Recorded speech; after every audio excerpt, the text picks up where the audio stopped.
ఓం గం గణపతయే నమః. శివాయ గురవే నమః. మనము ఈ 222వ రోజున వేదముతో సమానమైనటువంటి శ్రీ శివమహాపురాణము రుద్ర సంహిత పార్వతీఖండములో ముందుగా శ్రీ వేదవ్యాస భగవానుడు విశ్వజననీ జనకులకు విఘ్నరాలైన ఆ గణనాథులకు ప్రార్థన చేసి ఈ మహాపురాణమును వర్ణించినారు అని మనం నిత్యము కూడా తెలుసుకుంటున్నాం. ఒకానొక సమయమున నైమిషారణ్యమనందు నివసించుతున్నటువంటి సౌనకాది మహర్షులు సూత మహర్షిని శివతత్వం యొక్క స్వరూప వివరణ మరియు ఆ దేవదేవుడైనటువంటి ఆ శివ భగవాన్ యొక్క లీలా విశేష మహత్వముల గురించి ప్రశ్నించగా అంతా సూతుల వారు బ్రహ్మనాథ సంవాదరూపమైనటువంటి వేదముతో సమానమైనటువంటి దివ్యమంగళప్రదమైనటువంటి ఈ శ్రీ శివ మహాపురాణం గురించి యథార్థముగా ఏ అంశమని తెలియజేసినారో ఆ రుద్ర సంహిత పార్వతీఖండములో తెలిపినటువంటి విధంగా మనమందరము కూడా నిత్యము శివానుగ్రహము చేత ఆ విషయములన్నీ కూడా తెలుసుకోగలుగుతున్నాం. దానిలో భాగంగా అలా శివుని యొక్క దివ్యమంగళప్రదమైనటువంటి రూపాన్ని దర్శించినటువంటి మేనాదేవి తమ యొక్క జన్మలన్నీ కూడా జీవితమంతా కూడా సఫలమైంది తలించి ఏ విధమైనటువంటి వాక్యములు పలికింది అనేటువంటి విషయాలని మనం అందరం కూడా క్రితం రోజున తెలుసుకున్నాం. మరలా ఈరోజు బ్రహ్మదేవుడు నారదుల వారితో ఏ విధముగా తెలియజేసినారు అనేటువంటి అంశాలని ఈరోజు మనం తెలుసుకోబోతున్నాం అని తెలియజేస్తూ వాగర్ధ వివసంవృక్కౌ వాగర్ధ ప్రతిపత్తయే జగత పితరౌ వందే పార్వతీ పరమేశ్వరౌ నమః శివాభ్యాం నవయం వనాభ్యాం పరస్పరాశ్లిష్ట బహుద్ధరాభ్యాం నగేంద్రకన్యాం వృషకేతనాభ్యాం నమో నమః శంకర పార్వతీభ్యాం. బ్రహ్మదేవుడు అంటున్నారు, ఓ నారద, ఈ విధంగా పలికి ఆ మేనాదేవి చంద్రమౌళి అయినటువంటి శివ భగవాను మిక్కిలి భక్తితో స్తుతించింది. చేతులు జోడించి ఆ స్వామికి ప్రణామము చేసింది. తర్వాత ఆమె ఒక్కింత లజ్జతురాలైంది. ఇంతలోనే అనేక మంది పురవాసులు అయినటువంటి స్త్రీలు భగవంతుడైనటువంటి శివుణ్ణి దర్శించుకోవాలి అనేటువంటి ఇచ్చతోటి తమకున్నటువంటి పనులన్నీ కూడా విడిచి అతడికి చేరుకున్నారయ్యా నారద. ఉన్నవారు ఉన్నట్లుగా అస్తవ్యస్తులే పరిగెత్తుకుని వచ్చారు. ఆ హిమాచలంలో ఉండేటువంటి పురవాసులైనటువంటి స్త్రీలందరూ కూడా ఆ భగవంతుని యొక్క శివుని దర్శించుకోవాలనేటువంటి మనస్ఫూర్తిగా తమ యొక్క ఇచ్చతో తమ పనులన్నీ కూడా విడిచిపెట్టుకుని అక్కడికి వచ్చారయ్యా.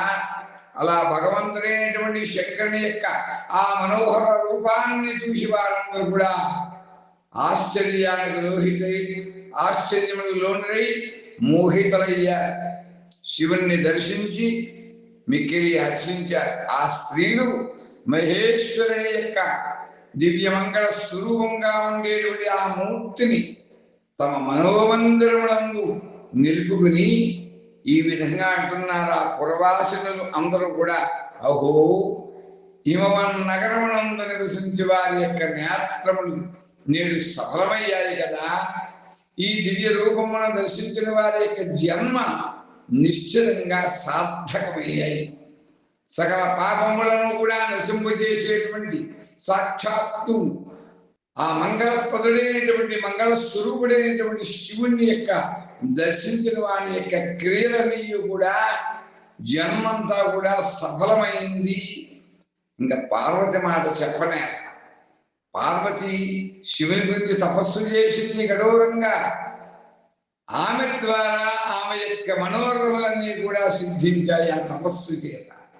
శివుని పతి రూపమును పొంది శివాదేవి ధన్యయింది, ధన్యురాలైంది, కృతకృత్యురాలైంది, కఠోరమైనటువంటి తపస్సు చేసింది కదా. ఆ విధాత శివాశివుల యుగల జంటను ఆనందముతో ఒకరినొకరితో కల్పించు ఆయన చేసిన పరిశ్రమ అంతా కూడా నిష్ఫలమై ఉండేటువంటి ఈ ఉత్తమమైనటువంటి జంటను కలిపి విధాత అయినటువంటి బ్రహ్మ చాలా మంచి పని చేశాడు. దీని వలన అందరి యొక్క అన్ని కార్యములు కూడా సార్థకములయ్యాయి. తపస్సు లేకుండా మానవునికి శంభుని యొక్క దర్శనం దుర్లభం. భగవంతుడైనటువంటి శంకరుణ్ణి దర్శన మాత్రము చేతనే సకల ప్రజలు కూడా కృతార్థులయ్యారు. అలా సర్వేశ్వరుడును గిరిజాపతి శంకరుని దర్శించిన పురుషులందరూ కూడా శ్రేష్ఠులు, అదృష్టవంతులు. వారి జన్మలన్నీ కూడా ధన్యమయ్యాయి. మేము స్త్రీలమందరము కూడా ధన్యులమయ్యాము అని ఆ పురవాసినులు వారిలో వారు కూడా చర్చించుకుంటూ ఉన్నారు. మళ్ళా బ్రహ్మదేవుడు అంటున్నాడు, నారదా, ఈ విధంగా వెలిగా స్త్రీలు చందనము అక్షరాలతో శివుని పూజించారు, వారి మీద పుష్పవృష్టిని కురిపించారు. ఆ స్త్రీలందరూ కూడా ఆ గిరిరాజు యొక్క హిమాచలి యొక్క పత్ని అయినటువంటి మేనక వెంట ఉత్సాహంతో నిలబడి ఉన్నారు. అంత మేనక గిరిరాజు యొక్క మహద్భాగ్యమును ప్రశంసిస్తూ ఉన్నారు. అందరూ కూడా స్త్రీల నోటి నుండి అట్టి శుభవచనములను విని విష్ణువాది దేవతలతో సహా భగవంతుడు శివుడు మిక్కులి హర్షించాడు అని బ్రహ్మదేవుడు నారద మహర్షికి తెలియజేసినాడు. ఆయన తెలియజేస్తూ ఈ రోజున దివ్యమంగళప్రదమైనటువంటి ఆ శివుని యొక్క రూపాన్ని చూసినటువంటి వారి భాగ్యమే భాగ్యం, వారి అదృష్టమే అదృష్టం. మనందరం కూడా శివ భగవాని యందు భక్తితో ప్రేమతో మనం కూడా మనస్సునేటువంటి ఈ మంత్రము ద్వారా శివానుగ్రహమును పొందిన వారమై ఆ గర్తములో ఉండేటువంటి రమ్యతను మనం కూడా ఆనందంగా అనుభవించగలగాలి అని మనకందరికీ కూడా ఈ బ్రహ్మానంద సంపాదనమైనటువంటి ఈ మంచి ఘట్టాన్ని మనకి సూతుల వారు ఒక సౌనికారి మహర్షులకే కాదు మనందరికీ కూడా విశ్వ కళ్యాణప్రదమైనటువంటి ఈ ఘట్టాన్ని మనకు తెలియజేసినారు అని తెలియజేస్తూ ఇటువంటి సమయంలో ఒక్కసారి మనం ఆ శివుని యొక్క భగవాని యొక్క పంచాక్షరి మహామంత్రప్రదమైనటువంటి ఆ యొక్క మంగళప్రదమైనటువంటి స్తోత్రాన్ని మనం ఒక్కసారి పారాయణ చేసుకుందాం.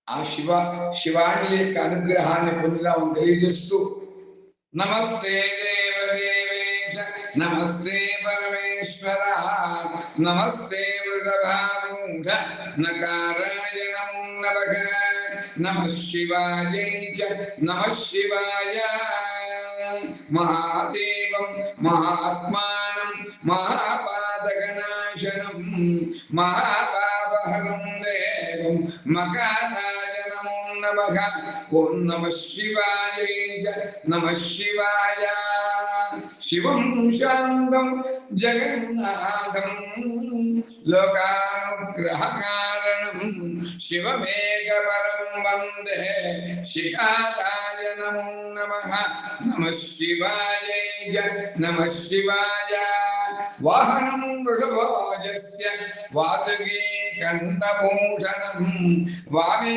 శక్తిధరం వందే వకారాయ నమో నమః నమః శివాయ నమః శివాయ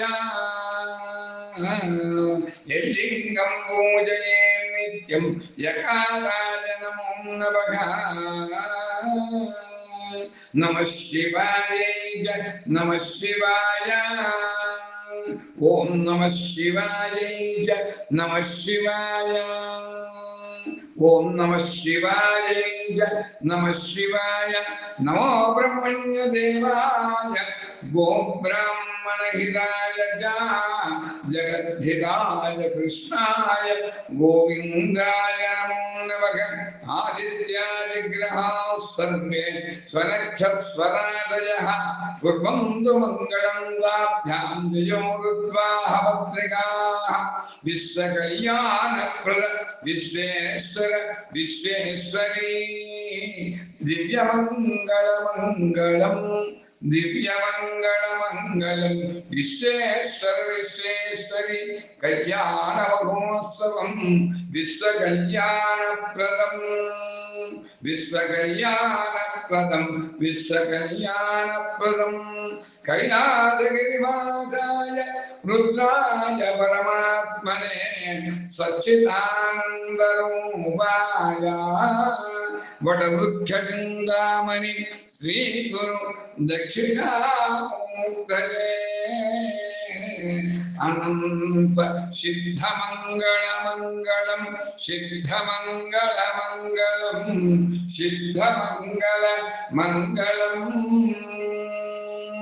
अनंत कल्याणमंगलम ओम स्वस्ति ओम स्वस्ति ओम स्वस्ति।